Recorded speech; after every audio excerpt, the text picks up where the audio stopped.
Self driving कारें, ये शब्द सुनते ही ना दिमाग में एकदम भविष्य की तस्वीरें घूमने लगती हैं। पर कभी सोचा है कि बिना आंखों के ये कारें असल में दुनिया को देखती कैसे हैं? ये कोई साइंस फिक्शन की बात नहीं है, ये आज की हकीकत है।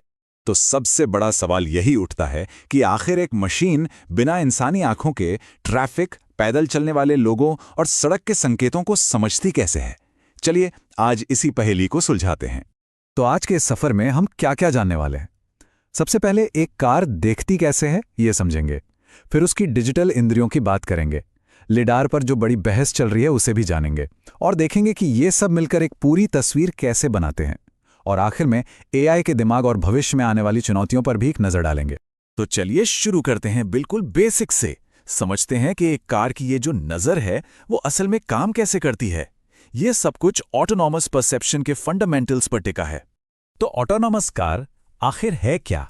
देखिए, सिनॉप्सिस के मुताबिक ये एक ऐसी गाड़ी है जो अपने आसपास के माहौल को, मतलब अपने एनवायरनमेंट को महसूस कर सकती है और बिना किसी इंसानी मदद के चल सकती है। जरा सोचिए, एक ऐसी कार जिसे चलाने के लिए किसी ड्राइवर की जरूरत ही नहीं। ये पूरा प्रोसेस बहुत ही सिंपल 3 स्टेप्स में होता है। स्टेप 1, कार में लगे सेंसर्स लगातार डेटा इकट्ठा करते हैं। स्टेप 2, सॉफ्टवेयर उस सारे डेटा को समझता है, मतलब प्रोसेस करता है। और स्टेप 3, एक्चुएटर्स यानी कार के स्टीयरिंग, ब्रेक और एक्सेलरेटर को कंट्रोल करने वाले पार्ट्स वो सॉफ्टवेयर के कमांड्स को फॉलो करते हैं। अच्छा, अब बात करते हैं सेल्फ ड्राइविंग की इंद्रियों की। मतलब जैसे हमारे पास देखने के लिए आंखें हैं, सुनने के लिए कान है, ठीक वैसे ही इन कारों के पास भी दुनिया को समझने के लिए अपने खास सेंसर्स होते हैं। इनकी मेन इंद्रियां क्या हैं? सबसे पहले कैमरे, जो हमारी आंखों की तरह देखते हैं। फिर है रेडार, जो रेडियो तरंगों से दूरी और स्पीड का पता लगाता है। लाइडार, ये लेजर से दुनिया का एक 3D मैप बनाता है। और हाँ, पार्किंग में मदद करने वाले अल्ट्रासोनिक सेंसर्स। और जाहिर है, रास्ता बताने के लिए जीपीएस तो है ही। लाइडार और रेडार में एक बहुत ही दिलचस्प फर्क है। लाइडार जो है वो लेजर की मदद से एक शानदार हाई डेफिनेशन 3D इमेज बनाता है, पर यह महंगा है और खराब मौसम जैसे बारिश या धुंध में इसे थोड़ी दिक्कत होती है। दूसरी तरफ है रेडार, जो रेडियो तरंगों की वजह से हर मौसम में बढ़िया काम करता है, लेकिन उसकी तस्वीरें उतनी साफ नहीं होती। और असल दुनिया में ये सेंसर्स अकेले काम नहीं करते, बल्कि मिलकर करते हैं। जैसे वोल्वो अपनी कारों में रेडार और कैमरा दोनों का इस्तेमाल करती है। रेडार ये बताता है कि सामने कोई चीज़ कितनी दूर है, और कैमरा ये पहचानता है कि वो चीज़ कोई इंसान है या साइकिल। दोनों मिलकर सेफ्टी को कई गुना बढ़ा देते हैं। और यहीं से हम इस इंडस्ट्री के सबसे बड़े सवाल पर पहुंचते हैं, लाइडार। ये सिर्फ एक टेक्नोलॉजी नहीं है, ये एक पूरी सोच, एक फिलॉसफी की लड़ाई है। एक रेडिट यूजर ने इस पर एक बहुत ही दिलचस्प बात कही है कि लाइडार असल में एक बैसाखी है। इसका मतलब यह है कि कंपनियां सिर्फ कैमरों पर भरोसा करने से डरती हैं, इसलिए वो इस महंगे सहारे का इस्तेमाल करती हैं। ये टेबल इस पूरी लड़ाई को एकदम साफ कर देती है। एक तरफ है टेस्ला, उसका कहना है कि सिर्फ कैमरा और एक पावरफुल एआई ही काफ़ी हैं, ठीक वैसे ही जैसे इंसान चलाते हैं। उनकी सोच यह है कि लागत कम रखी जाए ताकि टेक्नोलॉजी ज़्यादा से ज़्यादा लोगों तक पहुंचे। उनके लिए लाइडार एक महंगी बैसाखी है।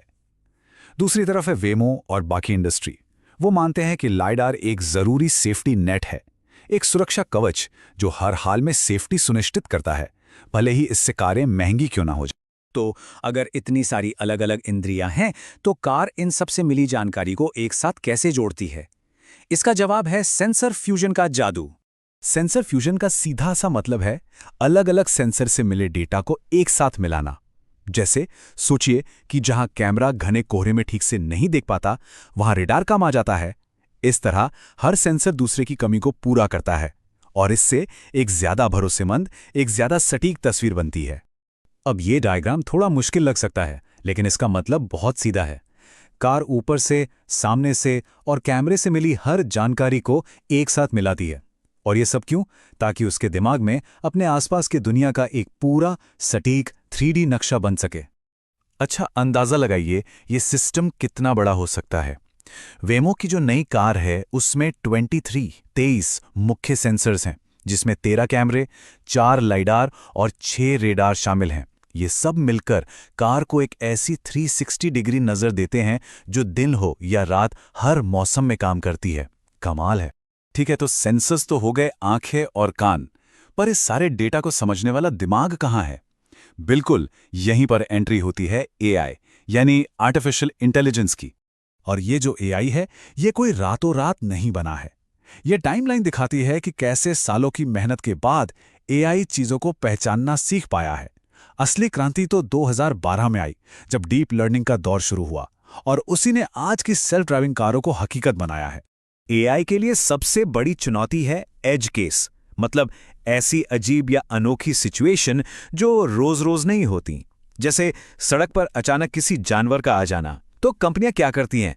वो लाखों घंटों की वीडियो फुटेज को खंगालकर ऐसी घटनाओं को ढूंढती हैं ताकि एआई इनसे सीख सके और अगली बार के लिए तैयार रहे। टेक्नोलॉजी तो बहुत आगे बढ़ चुकी है, इसमें कोई शक नहीं, लेकिन असली सफर तो शायद अब शुरू होता है। क्योंकि अब कुछ ऐसी चुनौतियां हैं जो सिर्फ कोड और सेंसर से हल नहीं हो सकती। ये सवाल सिर्फ टेक्नोलॉजी के नहीं हैं, बल्कि उससे कहीं आगे के हैं। जरा सोचिए, जब बहुत भारी बारिश में सेंसर ठीक से काम न करें तब क्या होगा? अगर कोई हादसा होता है तो उसकी जिम्मेदारी किसकी होगी? कार के मालिक की या बनाने वाली कंपनी की? और सबसे बड़ा सवाल, क्या एक मशीन कभी उस इंसानी सूझबूझ की जगह ले सकती है जो एक तजुर्बेकार ड्राइवर में होती है? तो आखिर में सवाल यही रह जाता है, क्या कोई मशीन कभी उस छठी इंद्री को, उस गट फीलिंग को समझ पाएगी जो एक ड्राइवर को पलक झपकते ही सही फैसला लेने में मदद करती है? यह सिर्फ टेक्नोलॉजी की कहानी नहीं है, बल्कि मशीन और इंसान के रिश्ते की भी कहानी है। और इसका अगला अध्याय लिखा जाना अभी बाकी है।